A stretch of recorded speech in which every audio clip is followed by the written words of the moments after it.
이제 11월 첫째 주일입니다. 이제 감사의 달이죠. 11월 달은 이제 11월을 시작하면서 좋으신 하나님을 묵상하면서 또 감사하면서 우리 안에 소망의 마음을 일깨우는 그런 시간을 갖고자 합니다. 이사야서는 이제 하나님께 범죄해서 이제 징계를 받게 되어서 바벨론에게 멸망당하고 포로로 잡혀갈 것이다 이 예언하십니다. 그리고 나서 그게 끝이 아니잖아요. 하나님은 때리시고 다시 싸매시고 또 야단치셨다가 다시 일으키시는 분입니다. 다시 이제 포로 귀환해서 회복시켜 주실 것이라고 하는 그 예언의 말씀을 하고 있습니다. 그리고 결국 이제 예수 그리스도를 통해서 모든 하나님을 믿는 자들을 궁극적으로 회복시켜 주시고 부흥케 하신다고 하는 그 약속의 말씀을 선포하고 있습니다. 이게 오늘 본문의 이제 앞장을 보면 이제 이사야서 53장인데 그것이 이제 종의 노래라고 합니다. 그가 찔림은 우리의 허물을 인하며 그의 상함은 우리의 죄악 때문이라 하는 이 말씀이 들어가 있습니다. 예수님의 이런 순환과 그런 이로 인해서 우리의 회복과 구원이 이루어진다고 하는 것을 이제 선포하는 장이 바로 54장입니다. 그래서 이런 54장은 이제 험하고 힘든 시대를 살아가고 있는 우리에게 큰 위로와 또 소망이 되는 말씀입니다.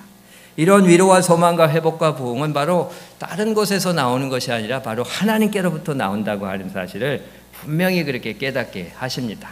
그래서 어떠한 상황에서도 우리들은요, 다른 게 아니라 하나님을 의지하고 그분으로부터 구원의 소망을 찾아야 됩니다. 오늘 본문에서 이제 하나님을 남편이라고 묘사합니다. 5절을 보면 이는 너를 지으시니가 내 남편이시라. 근데 재밌게도 이 남편이요, 참 이 히브리 말로 바알입니다. 바알. 우상 숭배하는 게 바알이잖아요. 근데 이 이제 바알이 우상이 우리가 이제 잘못된 그 우상을 섬길 때 거기도 쓰지만 여기서는 이제 주인 또 만든 자 소유자 이게 남편을 뜻합니다. 그래서 이제 예레미야, 에스겔, 호세아 선지자들도 하나님을 이제 남편이요 또 하나님의 성도들이 이제 아내라 이렇게 표현을 합니다. 신약에서 고린도후서에서도 이제 내가 너희를 정결한 처녀로 한 남편인 그리스도께 드리려고 중례함이로라. 그래서 주님과 성도의 관계는 이제 혼인 관계로 그렇게 표현하고 있습니다. 성경에서 하나님을 남편으로 묘사할 때 그분은 우리의 만드시니 창조주시고 우리의 주인이시고 우리의 구원자이심을 그렇게 말씀을 하고 있습니다. 그래서 오늘 본문이 그 말씀을 선포하는 겁니다. 그러면서 특별히요 본문은 이제 하나님이 남편 되어 주셔서 우리를 수치를 당하지 않게 해주신다고 그렇게 약속을 해주십니다. 두려워하지 말라 내가 수치를 당하지 아니하리라. 놀라지 말라 내가 부끄러움을 보지 아니하리라. 하나님이 남편 되어 주셔서 그 수치당하는 그런 두려움을 당하지 않게 해주실 것이다. 그리고 이미 수치를 당하고 지옥을 당했으면 거기서 꺼내주시고 그 수치의 기억들을 다 잊게 해주실 것이다. 그렇게 이제 선포하고 있습니다. 할렐루야.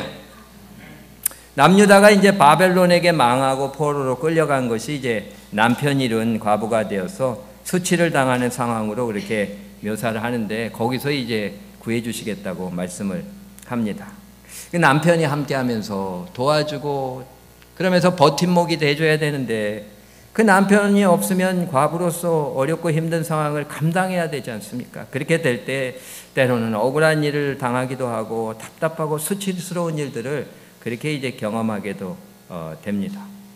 이제 그런 일이 없을 것이고 잊혀질 것이라고 그렇게 말씀합니다. 왜냐하면 남편이 없어도 돕는 자가 없어도 인간적인 방패막이가 없어도 하나님이 그 역할을 해주시겠다고 약속을 해주시는 겁니다. 할렐루야. 하나님이 남편이 되신다고 하는 것은 정말 어마어마한 일입니다. 세상에서 명문과 혼인에서 참 인생이 바뀌고 수치가 사라지고 큰 명예를 누리게 되는 그런 모습들을 보지 않습니까? 그런데 그런 좋은 면만 있습니까? 그런 혼인은요 큰 모험입니다. 사실 그 평범한 일반 사람이요 명문과 혼인하는 것은 큰 축복일 수도 있지만 부담과 고통 때로는 저주가 되기도 합니다. 누구나 그 신데렐라의 꿈이 있지 않습니까? 참 멋진 왕자님을 만나 사랑에 빠지고 결혼해가지고 그냥 인생이 바뀌는 그런 꿈을 꿉니다. 그 다이애나비가 그렇잖아요. 그렇게 이제 신데렐라 꿈을 이룬 인생처럼 그렇게 보였는데 결국 그의 결혼은 이제 비극으로 끝납니다. 어떤 목사님이 이제 인도에 갔는데 거기는 카스트 제도가 있잖아요. 근데 한 남녀가 그렇게 사랑에 빠졌는데 남자는 이렇게 낮은 신분계층의 출신이고 여자는 브라만 계급의 아주 그런 귀족 출신이었다는 거예요. 그래서 이제 두 사람이 사귀는 게 집안에 알려지니까 그 여자 집안 쪽에서 그 남자한테 경고를 하는 거예요. 이제 다시 사귀지 말라고. 그렇게 했는데 계속 만나니까 얼마 있다가 그 남자가 그냥 시체로 발견됐다고 하는 거예요. 이게 세상에서는 이처럼 신분에 어울리지 않는 사람 바라보다가 어려움을 당하거나 죽임을 그렇게 당합니다. 그런데 만군의 하나님 창조주시어 세상 주인이신 주관자이신 하나님이 내 남편이 되어주시고 나를 그분이 이제 맞아주신다고 하는 것은 얼마나 큰 축복이고 영광입니까? 하나님께서 친히 비천한 우리를 만나주시고 남편 되어주셔서 우리를 품어주시고 축복해 주시는 겁니다. 이제 버림받고 무시받고 수치당하는 그런 삶에서 노연하게 해주신다는 거예요. 사실 사람이요 당하는 고통 중에 정말 참기 힘든 게 수치당하는 겁니다. 웬만한 것은요 참을 수 있지만 그렇게 수치와 모욕은 참기가 힘듭니다. 남유다가 바벨론에 멸망당하고 포로 잡혀간 것이 이제 과부가 돼서 수치받고 무시받는 것으로 묘사를 하는데, 그러나 두려워하지 말라는 거예요. 그 수치를 당하지 않게 되고 그 수치감에서 이제 벗어나게 해주신다고 분명히 약속하고 있습니다.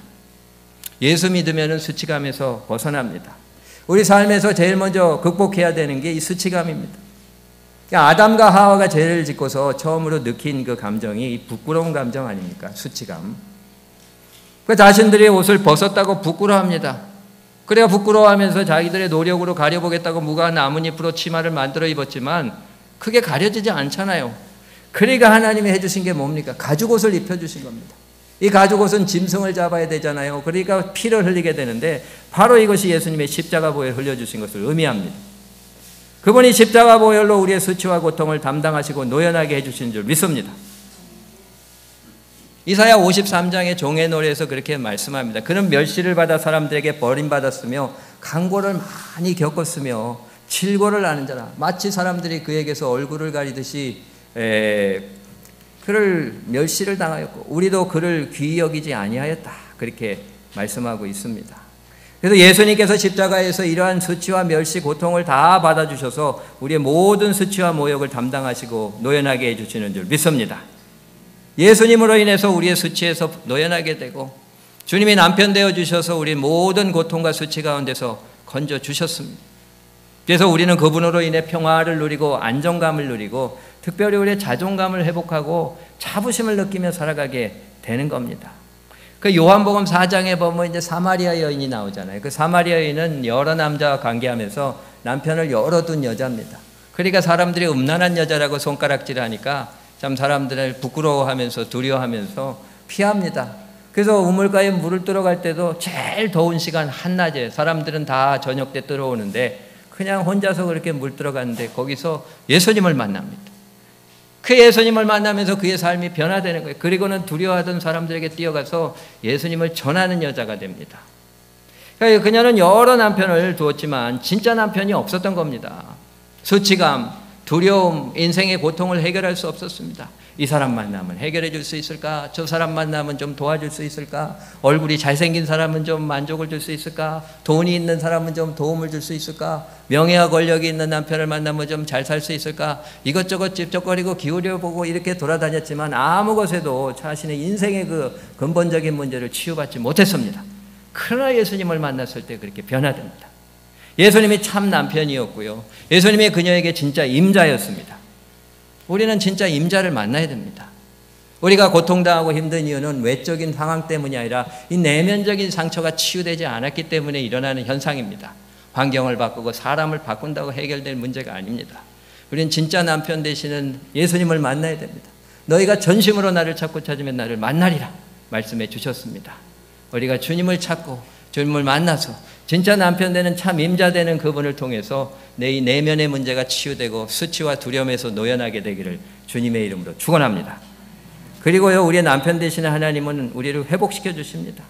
하나님 바벨론 포로의 실패 속에서 당하는 수치와 두려움에 이 내면적인 이 감정을 먼저 치유해 주시고, 그리고 이제 남유다의 모든 깨지고 무너진 것을 이제 회복시켜 주실 것을 그렇게 말씀을 합니다.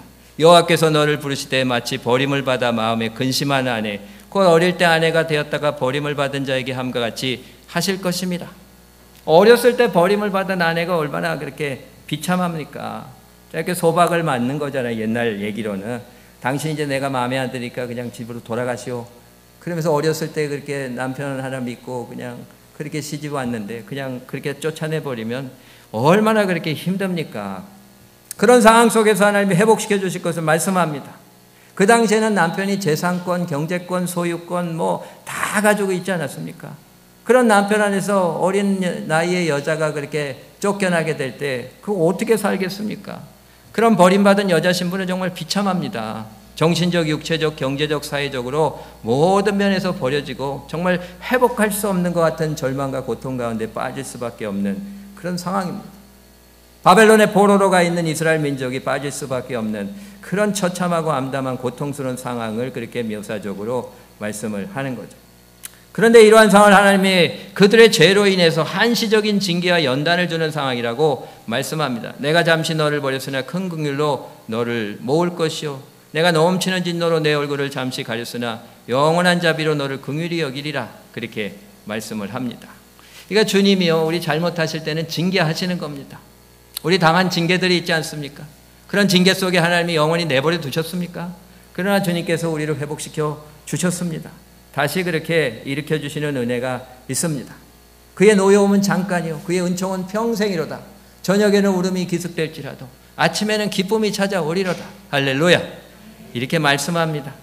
하나님은 어렵고 힘든 상황, 도저히 회복될 것 같지 않은 상황에서 당신을 붙드는 자들을 회복시키시고 살리시고 부흥케 해주십니다. 2006년에 이게 개봉된 Facing the Giants라는 영화가 있습니다. 보신 분들 계십니까? 이 영화는요, 그 스토리도 신앙적인 스토리로 또 은혜가 많이 되는데 그 제작 과정과 그 결과도 참 기적적입니다. 한 시골교회 알렉스 캔드릭이라는 목사님이 각본을 쓰고 감독을 맡아서 이제 여러 성도들이 주님을 섬기는 마음으로 함께 뜻을 모아 제작한 영화인데요. 그냥 겨우 $100,000의 저예산으로 그렇게 만든 독립영화라고 합니다. 근데 그 가치가 있으니까 기도하면서 그렇게 복음이 전파되기를 위해서 그렇게 함께 기도하며 할 때에 그냥 거대 회사인 소니사가 그거를 픽업을 해가지고 배급을 하게 됩니다.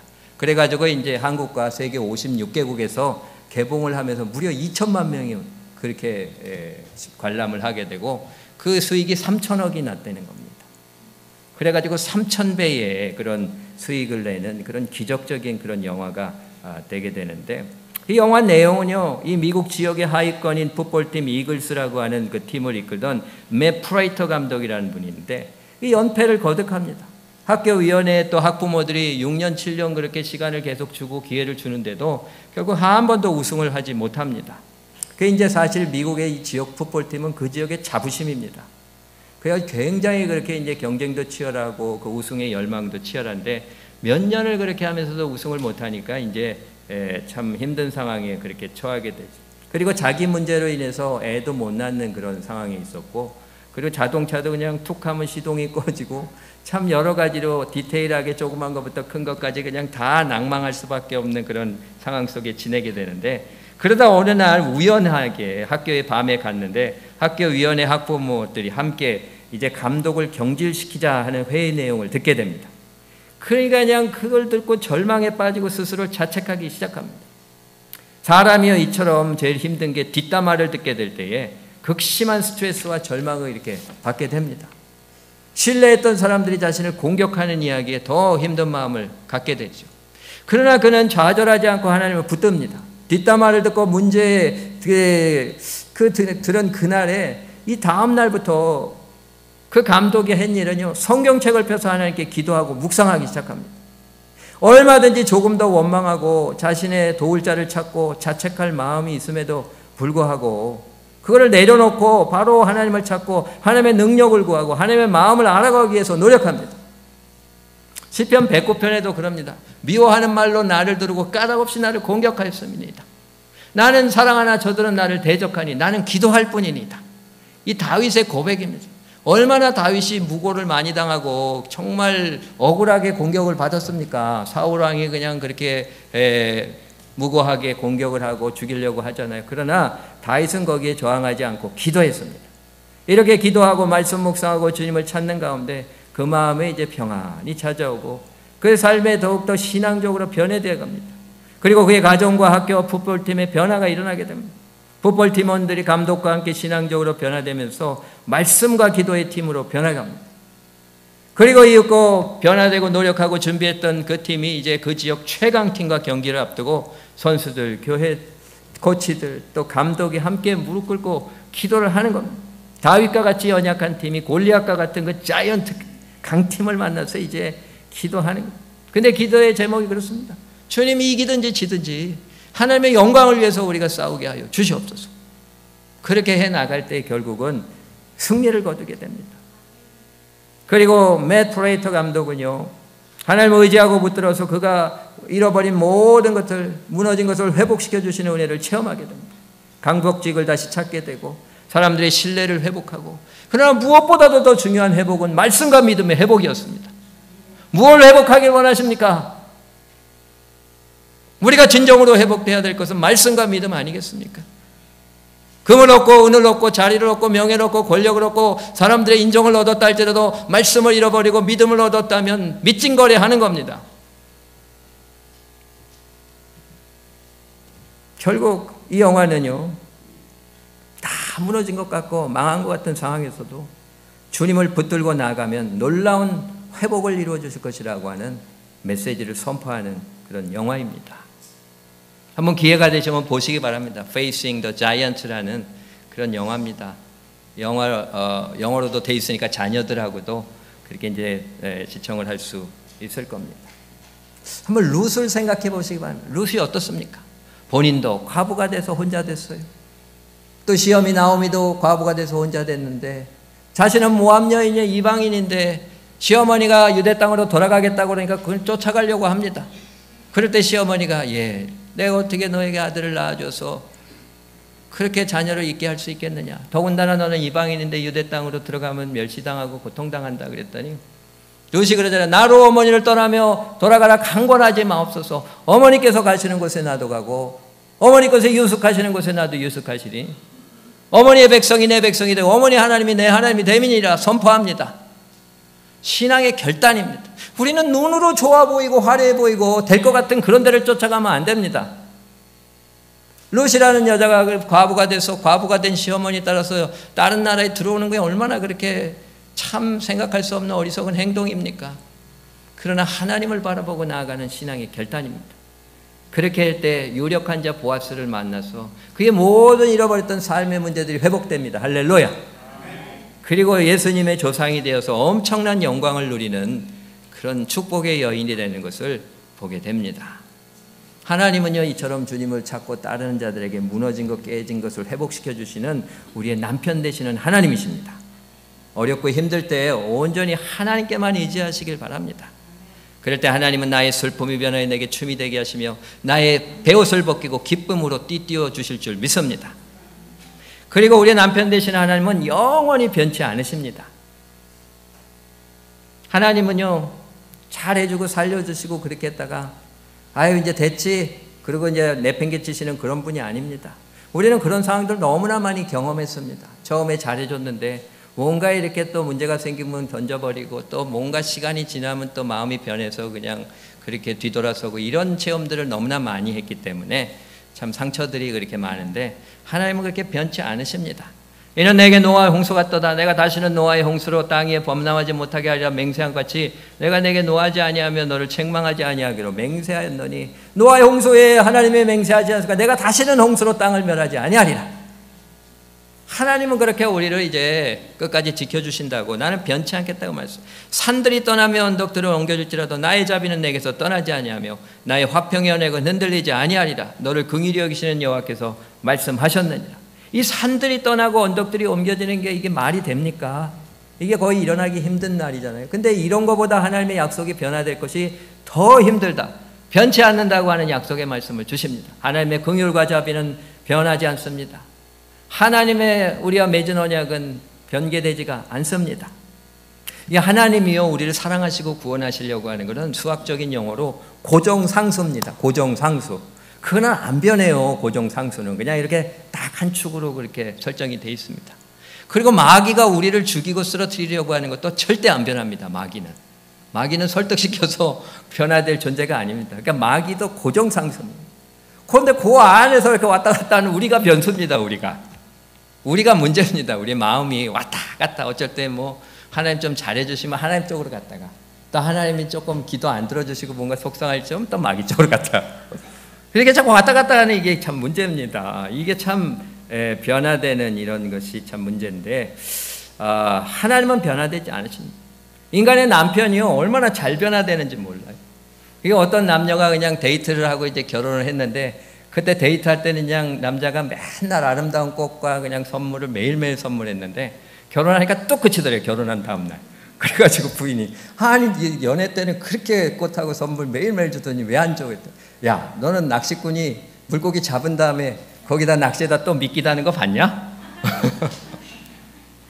어떤 남편은 그냥 굉장히 그렇게 연애 시절에 부인한테 잘해줘가지고 부인 친구들이 그냥 칭찬이 자자한 남편이 있었대. 근데 결혼을 하고 나서 이제 그 부인이 집에 있는데 친구가 찾아온 거예요. 그래서 찾아와서 같이 점심을 먹으려고 이제 그 친구가 기다리고 그 아내가 식당에 이제 키친에 가서 음식을 준비하는데 전화가 온 거예요. 그러니까 이제 거실에 있는 전화기로 그 친구분이 대신 전화를 받아줬는데 그냥 남자가 그냥 다짜고짜 그냥 막 욕을 하고 험한 말을 하더래요. 근데 가만 보니까 이 집 남편이더래요. 그래가지고 이 여자분이 한마디 하니까 이 남편이 그냥 민망해하고 쑥스러워하면서 미안합니다. 우리 집사람인 줄 알고요. 연애 때는 그렇게 잘해줬는데 그 결혼하고 나니까 그냥 사정없이 그냥 전화기에다 대고 밑도 끝도 없이 험한 말하고 막 이런 남편으로 험하게 변한다. 근데요 남자들은 이렇게 험하게만 변화되는 게 아닙니다. 순하게도 변화됩니다. 나이 들면서요 순해져요. 여자가 무섭고 남자가 약해지거든요. 그래서 이제 부인이 어디 갈 때 물어볼 때 그게 바뀐대잖아요. 30대 남편은 단호하게 가지마. 40대 남편은 어디가? 50대 남편은 언제 와? 그렇게 60대가 되면 여보 꼭 가야 돼. 70대가 되면 여보 일찍 들어올 거지. 그래서 이제 이게 말꼬리를 그렇게 흐린다고 그렇게 하지 않습니까? 그러니까요 남편이 험하게 변하든 순하게 변하든 남편에게 변합니다. 수시로 변합니다. 변하지 않더라도요 끊임없이 잘해줘도 언젠가 시간이 가면 또 곁을 떠나게 돼 있습니다. 그래서 사람 때문에 울고 웃고 하다가 결국 혼자 되는 게 우리의 인생 아니겠습니까? 이처럼 사람 남편 변하고 떠나지만 하나님은 변치 않고 영원히 우리의 함께 해주시는 영원한 남편이십니다. 우리가 흔들리고 변하고 떠나게 되는 사람 의지하지 말아야 됩니다. 사람은 변하고 흔들리고 실망시키는 모습에 내 신앙과 인격의 밸런스가 무너지면 안 됩니다. 얼마나 그렇게 중심을 잃어버리는 우리의 모습을 보는지 모릅니다. 우리는요 영원한 남편 되시는 하나님만 바라보면서 의지하고 나가면 힘든 시기도 주님 의지하고 나가면 다 지나게 돼 있습니다. 다 그때 힘들었는데 주님이 독수리 날개로 안아서 나를 이렇게 인도하시고 옷이 해지지 않고 발이 부르트지 않게 해주셨지. 야 그때 참 힘들었는데 도와주셨어. 그런 옛날 얘기할 날이 오게 되지 않습니까? 불은 마르고 꽃은 시들지만 우리 하나님의 말씀은 영원히 서게 된다고 말씀을 합니다. 우리가 어떤 수치감과 두려움에 시달리고 있습니까? 주님을 더욱더 의지하시길 바랍니다. 누구든지 주의 이름을 부른 자는 부끄러움을 당하지 아니하리라 말씀하셨습니다. 무엇을 잃어버리고 무엇이 깨지고 무너져 있습니까? 주님을 의지하시기 바랍니다. 여호와께 피함이 사람을 의지함보다 낫다고 말씀합니다. 보라 내가 새 일을 행하리니 나타낼 것이라 그것을 알지 못하겠느냐? 내가 광야의 일을 사막에 강을 내리니 장차 들짐승들 승냥이와 타조도 나를 존경할 것은 내가 광야의 물을 사막에 강들을 내어서 내 백성 내가 택한 자에게 마시게 할 것입니다. 할렐루야. 우리의 인생이 막 그냥 너무나 황량한 광야같이 되고 다 메마른 사막같이 된 것 같아도 주님을 의지하면 주님이 거기 새 일을 이루시고 길을 뚫어주시고 강을 열어주십니다. 회복의 놀라운 역사가 있습니다. 그리고 영원히 우리와 함께 하십니다. 볼지어다 내가 세상 끝날까지 너희와 항상 함께하리라 말씀을 해주셨습니다. 영원한 남편 되시는 주님만 의지하시기를 바랍니다. 어떻게든지 주님을 더 굳게 붙드는 것이 우리가 해야 될 일입니다. 이것저것 하는 것보다, 사람에게 피하고 이런저런 방법을 구사하는 것보다 하나님께 나가시기를 바랍니다. 온전히 주님을 의지하는 가운데 이 모든 약속이 우리에게 이루어지는 놀라운 체험을 하며 할렐루야 영광 올려드리게 되는 저와 여러분들이 다 되시기를 주님의 이름으로 축원합니다. 기도하시겠습니다. 하나님 우리의 영원한 남편이요 우리의 구원의 반석이십니다. 이제 어떠한 상황 속에서도 우리가 주님만을 의지하며 나아가 주님이 약속하신 이 모든 은총을 체험할 수 있도록 인도하여 주시옵소서. 수치의 두려움에서 노연하게 하시고 모든 깨어진 것을 회복시켜 주시며 정말 주님이 이루시는 놀라운 은혜를 체험하며 우리가 기쁨과 감사로 할렐루야 하나님을 찬양하며 주님의 신부가 되어서 연합해서 영원히 동행하는 일생들이 될 수 있도록 축복의 축복을 더하여 주시옵소서. 감사드리며 우리의 영원한 남편이요 구원의 반석 되신 예수님의 이름으로 기도드렸습니다. 아멘.